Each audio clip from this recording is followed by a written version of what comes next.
Hello friends, welcome to Pebbles. நான் உங்கள் கோபி சுதா கோவை சமையல். நம்ம இன்னைக்கு செய்ய போகிறது ஒரு டிஃப்ரெண்ட்டான மிக்சர் தான் ட்ரை பண்ணியிருக்கிறோம். அதாவது நான் வந்து இது என்னென்னா ஓனாக ட்ரை பண்ணது. நார்மலாக பார்த்தோன்னா நம்ம வந்து அரிசி மாவில் வச்சு செய்வோம்.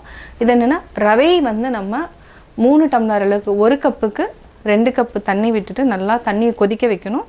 அதுக்கப்புறம் ரவைக்கோட நல்லா மிக்ஸ் பண்ணி ஒரு 10 to 15 மினிட்ஸ் ஊற வச்சிடணும். நம்ம அந்த ஒரு கன்சிஸ்டன்டி ஒரு டோ ரெடி பண்ணுறதுக்காக நம்ம பொட்டேட்டோ ஆட் பண்ணுறோம். அப்போ என்னென்னா உங்களுக்கு வந்து புளியறப்போ கரெக்டாக வரும். இது என்ன மிக்சர் ஃபஸ்ட்டு நம்ம சின்னதாக எடுத்துக்கலாம். அதுக்கப்புறம் கொஞ்சம் பெரிய ஹோல் இருந்ததுன்னா அதை எடுத்துக்கலாம். இது கூட மெயினாக என்னென்னா நட்ஸ் தான் வந்து நிறைய ஆட் பண்ண போகிறோம். பாதாம், கேஷ்யூ நட், அதாவது முந்திரி ஆட் பண்ணலாம். மக்கானாங்கிறது வந்து ரொம்ப நல்லது. அதாவது ஒபிசிட்டி இருக்கிறவங்க வந்து மக்கானா வந்து நிறையாவே எடுத்துக்கலாம். அதில் வந்து நிறையா ப்ரோட்டீன்ஸ் இருக்குது, அதை எடுத்துக்கலாம். கூடவே பீனட்ஸ் ஆட் பண்ணியிருக்கிறோம். இது எல்லாத்தையுமே வறுத்துட்டு மிக்சர் கூட ஆட் பண்ணி செய்ய போகிறோம். வாங்க எப்படி செய்கிறதுன்னு பார்க்கலாம். ஒரு பாத்திரத்தில் 1 கப் ரவை எடுத்துக்கலாம். அதாவது 150 கிராம்ஸ் ரவை எடுத்துட்டோம். நம்ம அதே கப்பில் 3 கப் அளவுக்கு தண்ணி வந்து எடுத்துக்கலாம். இதை வந்து நல்லா கொதிக்க வைக்கணும். இப்போ 3 கப் ஊற்றிட்டோம். இப்போ கேஸ் ஆன் பண்ணிவிட்டு நல்லா கொதிக்க விடுங்க. கொதிச்சதுக்கப்புறம் நம்ம ரவையில் ஆட் பண்ணணும். கொஞ்சம் கொஞ்சமாக ஆட் பண்ணிவிட்டு நல்லா மிக்ஸ் பண்ணி விடுங்க. இந்த ரவை வந்து நல்லா வெந்துடும். தண்ணி ஃபுல்லாக அப்படியே இழுத்துரும் ரவை. இன்றைக்கி இந்த ரவையை வச்சு தான் அதாவது என்ன மிக்சர் பண்ண போகிறோம். இது வந்து டிஃப்ரெண்ட் டேஸ்ட்டில் இருக்கும். ஈவினிங் ஸ்நாக்ஸுக்கு வந்து ரொம்ப ஹெல்த்தியானதும் கூட. குழந்தைங்க எல்லாருமே நல்லா லைக் பண்ணி சாப்பிடுவாங்க. நம்ம 1 கப்புக்கு 2 கப் அளவுக்கு தான் தண்ணி விட்டுருக்குறோம். இது ஒரு 2 மினிட்ஸ் வெயிட் பண்ணுவோம். நல்லா இழுத்துடும். அதுக்கப்புறம் தேவைன்னா நம்ம தண்ணி விட்டுக்கலாம். அதாவது கரெக்டாக பார்த்திங்கன்னா 2 கப் அளவுக்கு நம்ம தண்ணி ஊற்றிட்டு இன்னும் 1 கப் அளவுக்கு மீதி இருக்குது.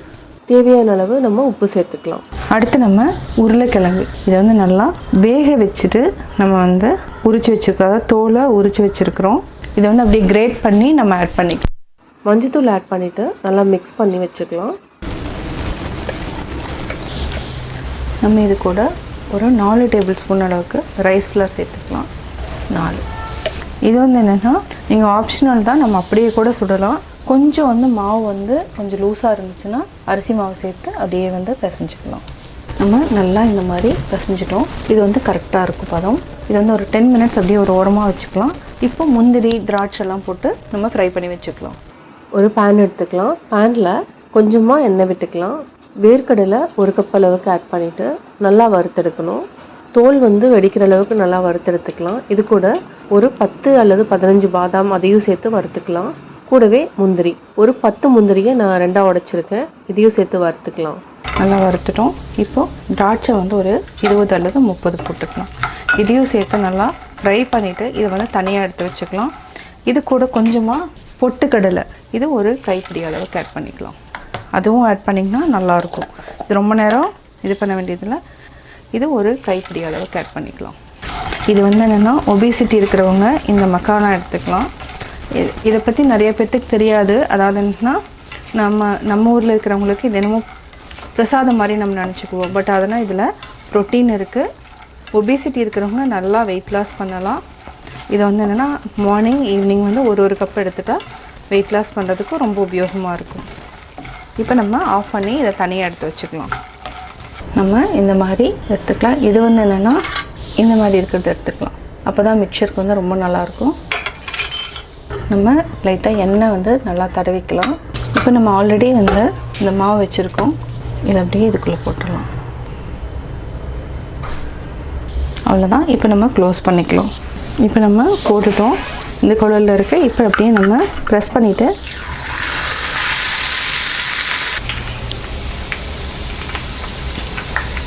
இப்போ நம்ம எடுத்துக்கலாம்.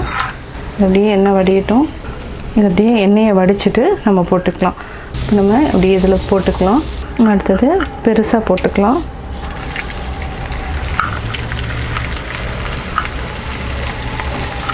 பார்த்திங்கன்னா அப்படியே எடுத்துக்கலாம்.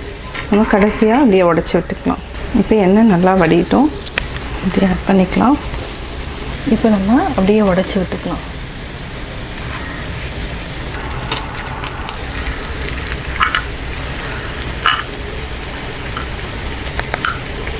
இப்போ நம்ம எடுத்துக்கலாம். இது கொஞ்சம் பொன்னிறமாக விட்டு எடுத்துக்கலாம். இப்போ நம்ம மிக்ஸ் பண்ணிக்கலாம். நம்ம கொஞ்சமாக கோல்டன் ப்ரௌன் எடுத்துக்கலாம். மீதி வந்து இந்த மாதிரி எடுத்துக்கலாம். அதே மாதிரி இருக்கிறது எல்லாத்தையுமே போட்டு எடுத்துடலாம். இப்போ பார்த்திங்கன்னா நம்ம அப்படியே எடுத்துடலாம்.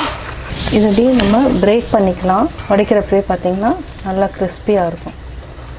இப்போ நம்ம ஆல்ரெடி வறுத்து வச்சுருக்கிற நட்ஸ் மக்கானா எல்லாத்தையுமே ஆட் பண்ணிக்கலாம். நல்லா மிக்ஸ் பண்ணி விடுங்க. இது என்ன 2 மினிட்ஸ் வரைக்கும் நம்ம அப்படியே வச்சுக்கலாம்.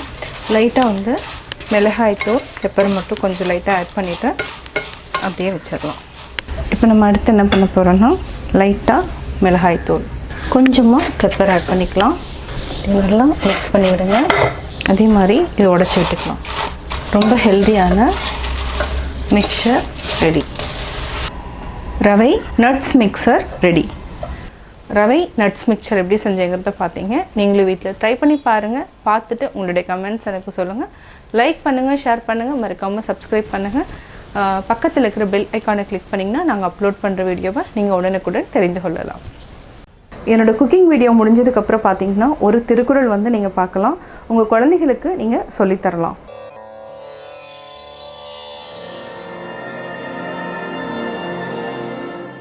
ஆற்றின் அளவறிந்து ஈக அது பொருள் போற்றி வழங்கும் நெறி.